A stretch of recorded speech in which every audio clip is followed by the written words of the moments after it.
Speaker. And I'd just like to let you know, Mr. Speaker, that I'll be sharing my time with a member from Prince George. I would like to talk about our motion today. It's one that I'm close to, especially in Prince George, Peace River, Northern Rockies, is oil and gas. We have our own oil up in my neck of the woods. One of my first jobs is working on pipelines up in the north and up in just about 15 kilometers from the Yukon border as a young guy. But I wanted to speak specifically about three particular issues that have been brought up by the NDP specifically, that claims by the leader that the Aboriginals do not support the project. And I'd also like to talk about safety of the project and just safety of oil and gas development in Canada generally. And then thirdly, I'd just like to talk about a little bit of hypocrisy about using oil and yet being in opposition to its development. But let's start off with the Aboriginal support. I have an article here and a person that I've met before. Calvin Halen is his name, from BC, and president of Eagle Spirit Energy Holdings, and he's Aboriginal himself. I just read a few quotes from this particular article. The leaders of the First Nations-backed oil pipeline and tanker export proposal off the BC coast are speaking out against legislation introduced last week. This is the legislation, the moratorium. This is what this is speaking specifically about. And they're against the moratorium because they want the benefits of developing resources to their people. To be clear, here's a quote. To be clear, there has been insufficient consultation for the proposed tanker moratorium, and it does not have our consent.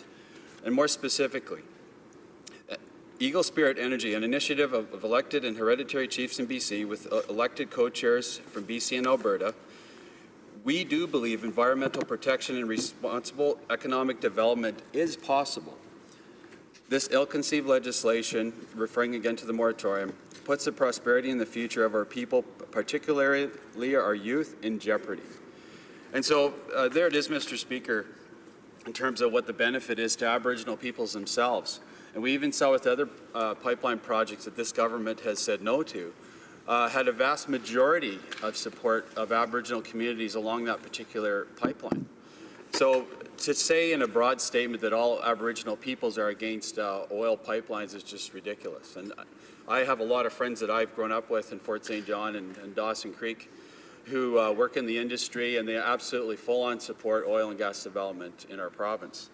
And to see the fact that this oil comes from Alberta is irrelevant to us. We see energy as energy, and the capacity to provide clean energy, energy that's produced in the safest manner in the world, and that would be, you name the method, whether it's oil sands, whether it's the pipeline, whether it's shipping it across the ocean.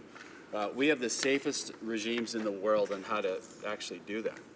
And I'd actually like to speak a bit about some of the stuff that I've learned as BC Yukon Caucus Chair and as my critic role for Asia Pacific Gateway. We had a presentation from TK Shipping, and these are some of the companies that build double hull tankers and buy them and actually operate them. And at the time that we heard the presentation, there had not been one breach of a double-hulled vessel in the world. And yet we see millions and millions and millions of barrels of oil per day transported across our oceans, and done as a result of to be quite fair, of an incident that happened back in the 80s.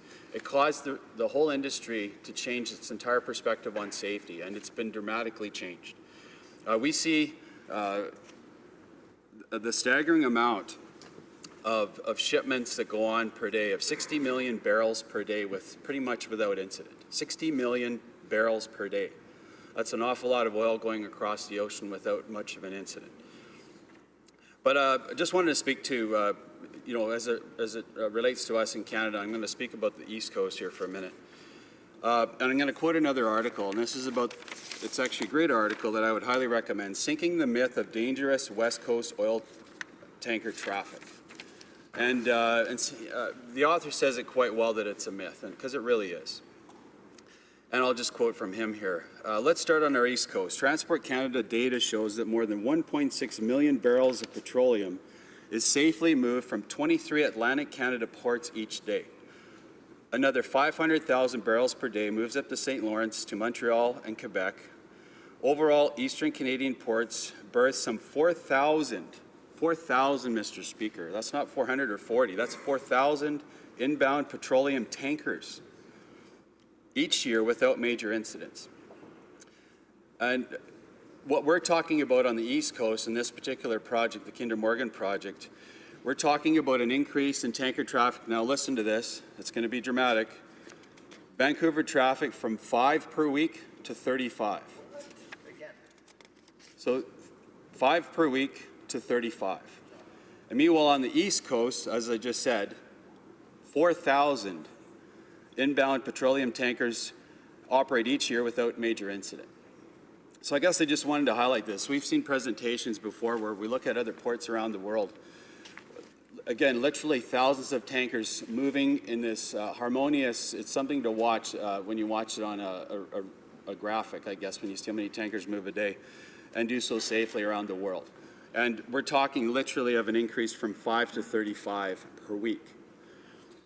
So I guess, again, talking about the article, talking about the myth of dangerous West Coast oil tanker traffic, it's exactly that, and it's a myth. But I know my time is getting short, but I just would like to speak to, I guess, an issue that I've seen. I fly back to BC, as most people know. I'm a British Columbia Member of Parliament. We generally fly back on Thursday night. It's a flight from Ottawa to Vancouver, and it sees a lot of other MPs that go back to Vancouver. And those MPs aren't just Conservative MPs. I would like to say that I see a lot of the NDP members of Parliament that get on those airplanes, and guess what goes in those airplanes to fly? It's the product, it's produced from oil, and it's jet fuel. I always found it ironic that the members from the Green Party and members from the NDP get on the same plane I do and protest that very product's development and production. And to me, there's a word, and it's a strong word, it's hypocrisy. There isn't any electric airplanes so far, not that I know of, that can fly across from Ottawa to Vancouver. So to me, a practical approach, this is what I've said to some of the members, wouldn't a practical approach be, we know we need to develop oil and gas, we know we need it. We need it for airplanes, we need it for building smartphones, we need it for everything pretty much in our modernized world. Wouldn't a practical approach be, why don't we develop our resources, but let's do it responsibly? But yet we see from this agreement from the Green Party in BC now and the NDP in BC, this ridiculous agreement that says they'll do their very level best to shut down projects like this, and yet still go to the gas station, take the filler off the pump, and fill their own vehicle with it. That doesn't compute with me. A person of principle is somebody that's going to stand by principles, and I'm not arguing that the principles are there. That's fine, have them, but live by them then. So if you have a principle where you do not support any kind of oil and gas development, then don't use it. I think it's pretty straightforward. If you're going to have that strong position, then do that. But I don't see NDP members from in the chamber here, or members, frankly, from the provincial NDP or the Green Party in this chamber as well, walking back to BC. They get on the same plane where a product made from the very oil from the oil sands, it's turned into jet fuel that powers that plane to fly back to Vancouver and flies that person from Vancouver back to Ottawa. I don't see how they can still do that with a straight face. Another member that I happened to bump into a few times in the lineups to get onto that same plane is a man named David Suzuki. And he's the guy that comes up to our neck of the woods in our riding that tries to stop pretty much any natural resource project that is even planned or thought of in my area of Fort St. John. And again, I always think it's ironic that people, and it's been mentioned before about some of the high flyers, the ones with the big yachts, how somehow they have a conscience now where they're going to say, well, you should shut down just because, east coast of Canada, you're fine over there, you can develop it on your side, but we want to keep the west coast of BC as a park for all of us just to visit once in a lifetime.